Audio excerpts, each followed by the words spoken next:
Alright, next on the Stimulus Map Pack Tour is Crash, the second of two original Call of Duty 4 maps.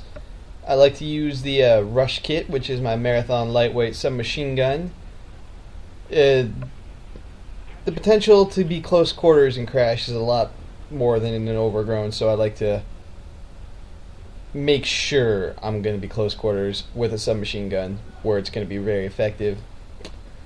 But anyway, you spawn. You've got this building right behind you. Now in Team Deathmatch, you might find a sniper up here, but it's often kind of ignored. But as you can see, in objective games, it's right above C in Domination, it's right above the bomb plant in Sabotage. People love to sit there and guard. You can also see through two windows into a door, and that can be kind of annoying when people try to camp that, but honestly, I've seen it happen once. Anywho, as we move over to the left a little bit, we come across this grassy patch. Again, kind of an ignored area. You'll occasionally get people sitting there, but it can be a pretty good sniper area. Sees down the alley. You can kind of see over that hole in the wall.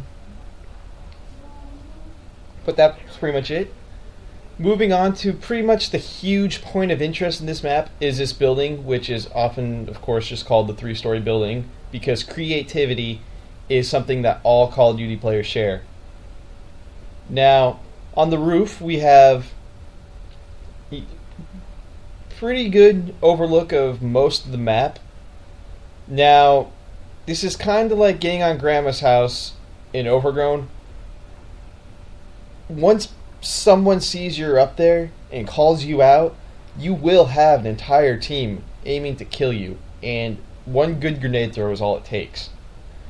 Now, the first two stories, there's often a firefight going on in some way, shape, or form.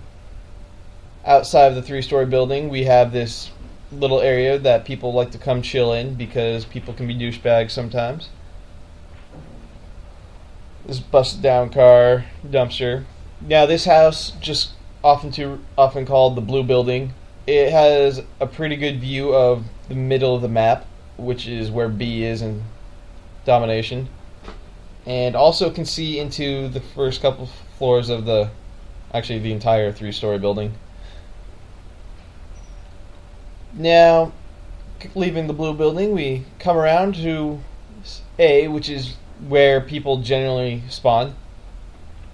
A quick change from Call of Duty 4 is you used to be able to get on top of this, and I couldn't remember if I was not supposed to blow up the car. Maybe I wasn't supposed to, but I just couldn't get on top of it like I used to be able to. I remember there used to be a way.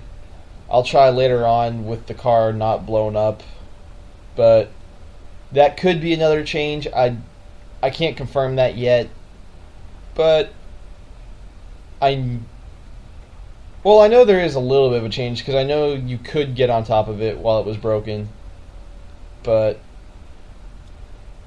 I'll make sure to try before blowing it up. A nice little corner where dumb people like to sit while their teammate sits in front of them with a riot shield, because that's the type of people we get paired with. Yay! Now, this building overlooks kind of the middle of the map. Down that alleyway, another building that people like to snipe from.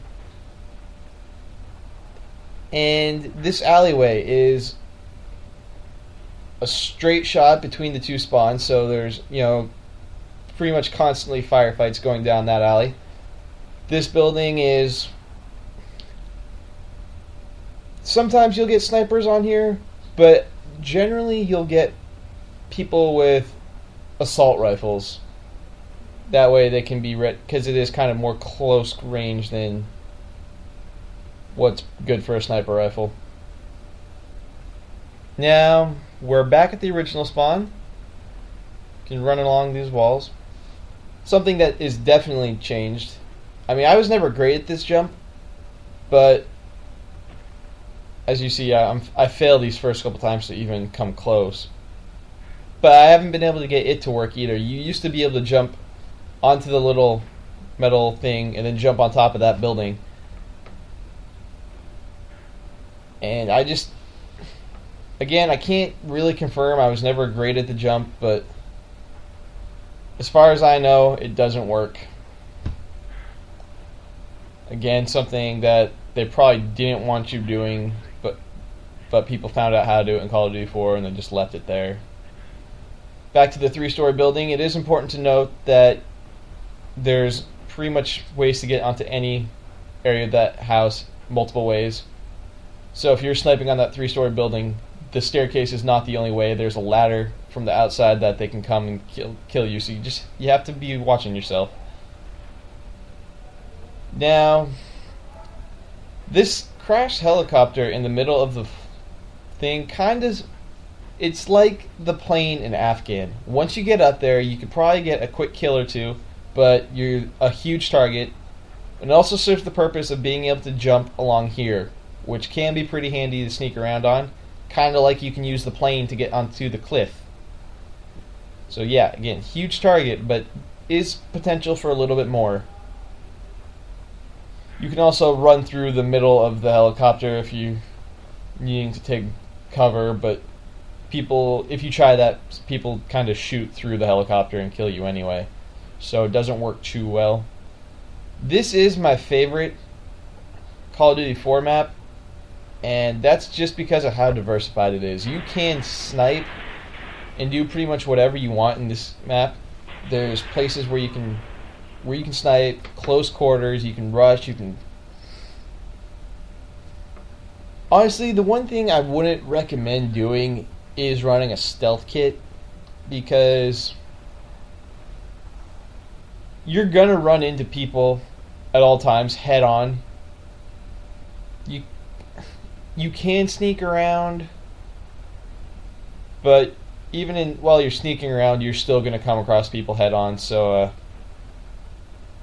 it's better to not have a silenced, cold-blooded weapon at that point. Now, that's pretty much all I have to say about Crash. So, yeah.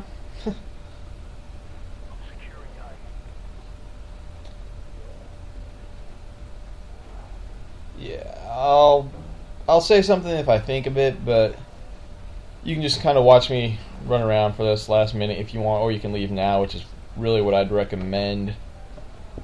But if you just want to keep getting the feel of the map, you can keep watching.